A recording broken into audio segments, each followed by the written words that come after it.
Hi friends, இது உங்கள் JV. So இன்றைக்கி பார்க்கக்கூடிய டாபிக் தான் எக்ஸலில் வீக் நம்பர் கண்டுபிடிக்கிறது பார்க்கலாம். வீக் நம்பர் கண்டுபிடிக்கிறதுக்கு நம்மளுக்கு வந்து வீக் நம்னு ஒரு ஃபார்முலா இருக்குது. ஸோ அதை யூஸ் பண்ணி நம்ம வீக் நம்பர் கண்டுபிடிக்கலாம்.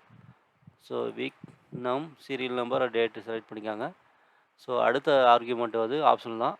ஸோ அது வந்து எப்போ ஆரம்பிக்குதுன்றது நம்ம டிஃபால்ட்டாகவே கொடுத்தீங்கன்னா கொஞ்சம் டிஃபால்ட் டேட் இது வந்துடும். ஸோ ட்ராக் பண்ணிங்கன்னா உங்களுக்கு வந்துடும். ஸோ இல்லை எனக்கு வந்து சேஞ்ச் பண்ணணுன்னா நீங்கள் சேஞ்ச் பண்ணிக்கலாம். ஸோ உங்களுக்கு வந்து எதில் ஆரம்பிக்கணும்னு ஸோ நான் சாட்டர்டே வந்து ஆரம்பிக்கணும். ஸோ சாட்டர்டேன்னு கொடுக்குறேன் நான். பாருங்கள் சேஞ்ச் ஆகும் பாருங்கள். 52 இருந்தது, இப்போ பார்த்தீங்கன்னா 53 ஆகுதா. அதாவது ஒரு நாள் முன்னாடி நான் வீக் வந்து ஒரு நாள் முன்னாடியே ஸ்டார்ட் பண்ணுற மாதிரி. நான் இது டிஃபால்ட்டாக சண்டேவில் ஸ்டார்ட் ஆகிற மாதிரி இருக்குது. நான் வந்து சாட்டர்டேவே ஸ்டார்ட் பண்ணுறதுனால அது 53 மாறி இருக்குது. ஸோ இதை ட்ராக் பண்ணிங்கன்னா சேஞ்சஸ் ஆகும். ஸோ இதான் friends. So week numbers. Okay friends, அடுத்த ஒரு நல்ல வீடியோ சந்திப்போம். நன்றி, பாய்.